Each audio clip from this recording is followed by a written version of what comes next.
Good morning and welcome to today's video from Yoker Evangelical Church.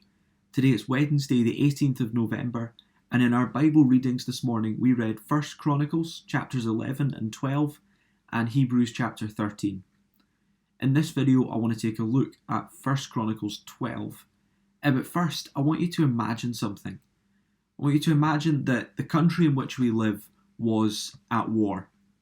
There was an enemy out there. And I want you to imagine now what it would look like for you to take the side of that enemy. What would it mean for you socially with your friends as they came to realise that you had associated with somebody that they all thought was the enemy? It's always the case in war that one side will try and badmouth the other side as much as possible. They will try and make the enemy seem as bad as they possibly can to make themselves look better.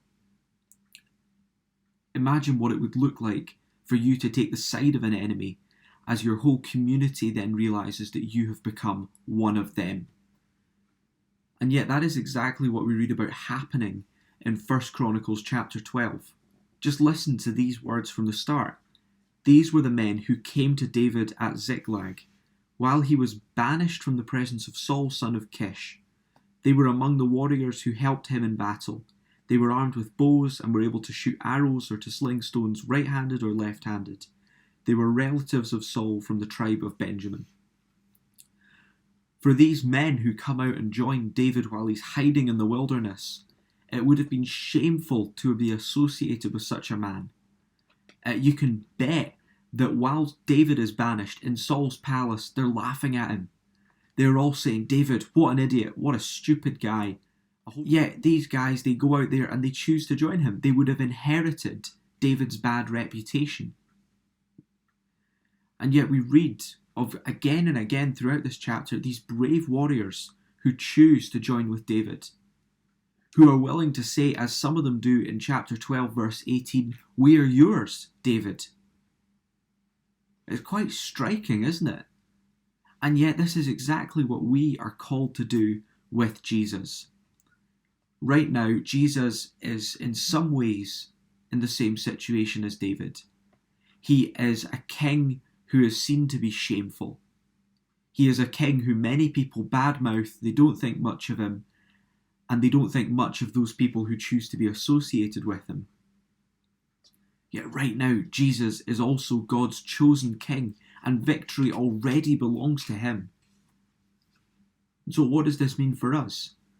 Well, in some ways, it will look like it did for those mighty men. It will be costly to call Jesus king.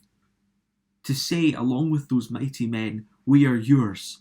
Not David, but Jesus. We are yours. It will be costly to say that, as we, in some ways, will inherit Jesus' bad reputation. The people who don't think much of Jesus will not think much of the people who say, "We are yours." And yet Jesus is God's king, and I want us to be encouraged by this morning, that as these mighty men made the right decision to go and follow David, those who have chosen to follow Jesus are assured a place in his victory. We may not feel like we are very like the mighty men, who have faces like lions, who can sling bows, who can do all this impressive stuff. But we are called to join them in joining along with the king. Not David, but rather Jesus, the one who is assured the victory, and the one who calls us to say, "We are yours." I hope you have a great day today, and God bless.